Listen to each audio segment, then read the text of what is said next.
अलीगढ़ 26 दिसंबर 2024। धर्मशिला नारायणा अस्पताल वसुंधरा एनक्लेव दिल्ली ने अलीगढ़ में सुपर स्पेशलिटी ओपीडी सेवाओं की शुरुआत की, जिसका उद्देश्य विश्वस्तरीय स्वास्थ्य सेवाओं को लोगों के करीब लाना है। यह नई OPD doctor Harshdeep single heart and chest hospital, Ramghat road, Aligarh में शुरू की गई है, जहां कार्डियोथोरेसिक वेस्कुलर सर्जरी और head and neck surgical oncology जैसे उन्नत चिकित्सा क्षेत्रों में विशेषज्ञों का मार्गदर्शन प्रदान किया जाएगा।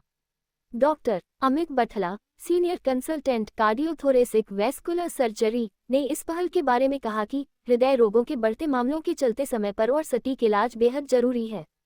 इस ओपीडी के माध्यम से अलीगढ़ और आसपास के क्षेत्रों के मरीज बिना दूर की यात्रा किए विशेषज्ञों की सलाह ले सकेंगे।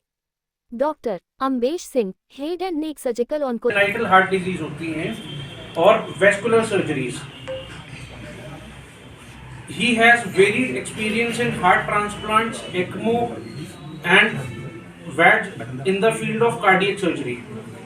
So I welcome him in our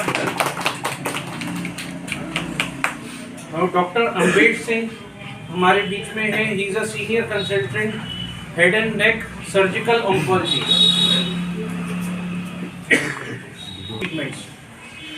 He earned his MCA degree in head and neck surgery and oncology from various prestigious All India Institute of Medical Sciences, Raipur. His fellowship in head and neck oncosurgery was undertaken at Narayana Health, Ahmedabad, where he served as senior clinical fellow. He completed his MS from AMU Aligarh. So I welcome him. और आज मुझे बहुत खुशी है कि सारे senior doctor heart के और कैंसर के हमारे बीच में हैं, वो भी अलीगढ़ में सेवा प्रदान कर रहे हैं, जो चीज़ हमारा शहर लैक कर रहा था, बहुत ही कम पैसों में और अच्छी सर्विसेज के साथ। सर देखिए, अगर मैं हेड एंड नेक कैंसर्स की बात करूँ, जैसे कि तंबाकू और शराब का सेवन 90 to 95% चांसेस में यही हेड एंड नेक कैंसर का कारण होता है। पर बाकी कारण भी हैं, जैसे मुंह की सफाई ना रखना, या फिर कोई शार्प टूथ होना, या हमारे डेंचर जो कि हम नकली दांत लगाते हैं वो ढीला होना, या कुछ इन्फेक्शंस जैसे HIV है या ह्यूमन पैपिलोमा वायरस, इस तरह के इन्फेक्शंस भी हमारे कैंसर कर सकते हैं।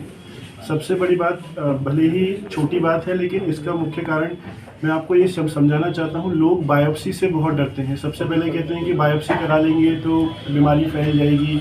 ऐसा ये बिल्कुल एक मिथ है।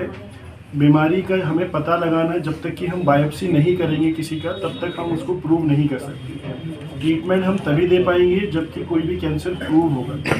तो इसीलिए सबसे पहले ये एक मिथ है जो हमें बायोप्सी ना लेना, इसके बारे में बहुत ज़्यादा हमसे क्वेश्चन भी पूछे जाते हैं और गांव में सब लोग ये पूछते भी हैं कि इससे फैल जाता है, बट ऐसा बिल्कुल भी नहीं है। फर्स्ट स्टेज में अगर पता लग गया तो कितने % रिक्वायर हो सकता है? जी सर, देखिए इसीलिए स्टेजिंग बनाया गया था कि स्टेज 1, स्टेज 2, स्टेज 3, स्टेज 4, जो कि हमारे अर्ली स्टेज कैंसर होते हैं, उसमें हमारे लगभग 80 to 90% चांसेस होते हैं कि बिल्कुल ठीक हो जाए। जैसे जैसे स्टेज बढ़ता जाएगा उस हिसाब से ही प्रोग्नोसिस, मतलब उनकी ठीक होना या वापस आने की, ठीक होने की क्षमता कम और वापस आने की चांसेस बढ़ जाते हैं। तो स्टेज बिल्कुल वेरी करता है। इसीलिए मैं कहूँगा हमेशा कि इसके लिए स्क्रीनिंग ज़रूर करना चाहिए। अगर कोई भी तंबाकू या शराब का सेवन कर रहा है तो हमेशा कोशिश करें कि सबसे पहले उसको छोड़ दें, और उसके बाद कोई भी कैंसर रोग विशेषज्ञ हो उससे लगभग 2 या 3 महीने में मिलते रहें। या कोई भी सिम्टम्स, जैसे मैं बेसिक सिम्टम्स आपको बताऊं, अगर आपको लग रहा है कि मुंह में कोई भी छाला बन रहा है जो 2 वीक तक नहीं भर रहा है, या मुंह बंद होना, मुंह से खून आना, कहीं पर कोई दर्द होना, या गले में कोई गठान फील होना, तो इस तरीके के लक्षणों को हमें कभी भी ऐसे ही नहीं छोड़ देना चाहिए, गंभीरता से लेना चाहिए और दिखाना चाहिए। थायराइड के कैंसर्स भी ऐसे ही होते हैं, जैसे कि हमें लगता है कि छोटा सा यहाँ पे गठान है, कुछ नहीं हुआ है, लेकिन ऐसे धीरे धीरे करके जो थायराइड के कैंसर्स हैं उसको गठानों का रूप भी ले लेते हैं, जो कि अगल बगल में हमारे आ जाती हैं, तो उसी से स्टेजिंग बढ़ जाती है। तो ये चीज़ हमें दिमाग में रखना है कि अगर हमारा लेट स्टेज का ट्यूमर है या लेट स्टेज का कैंसर है तो उसका प्रोग्नोसिस, मतलब ठीक होने का चांसेस कम हो जाते हैं एज़ कम्पेयर टू अगर हम स्टेज 1 और स्टेज 2 कैंसर पे हैं। अलीगढ़ में पिछले लगभग 50 साल से प्रैक्टिस कर रहा हूँ। डॉक्टर हर्षदीप जो इस हॉस्पिटल के संस्थापक हैं उनका पिता हूँ। और डॉक्टर साहब आज जो प्रेस वार्ता का आयोजन किया गया है मुख्य बिंदु क्या है? मुख्य बिंदु आज किस पर्पज से की गई? आज जो किया गया है वो जो विभिन्न प्रकार के कैंसर्स हैं जी उनके बारे में जागरूकता पैदा करना, विभिन्न प्रकार के हार्ट डिसीजेज उनके बारे में जागरूकता पैदा करना, और जो कारण उनके प्रिवेंटेबल हैं, जो कारण हम रोक सकते हैं आसानी से कम उनको रोका जाना चाहिए।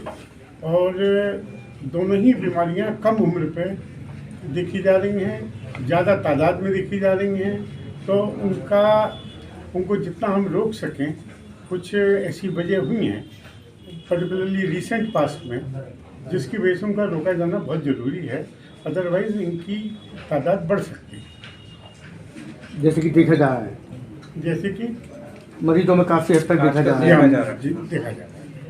डॉक्टर साहब एक और खास सवाल पूछना था कि जैसे कोई भी मरीज है इसको सडनली हार्ट अटैक आता है, तो क्या कुछ मेडिसिन वो अपने पास ऐसी रख सकता है कि वो फर्स्ट एड दे ले और उसके बाद फिर कहीं ट्रीटमेंट उसमें नहीं जाए? ऐसा है कि जैसे सडन हार्ट अटैक आया, जी। बहुत सी बार तो लोगों को पता नहीं होता कि ये हार्ट के सिम्टम्स हैं। और नंबर 2, अब क्योंकि कम उम्र पे हो रहे होते हैं तो इसमें उम्मीद नहीं होती है, तो इसलिए प्रिवेंट करना एकदम सडन हार्ट अटैक को मुश्किल हो जाता है।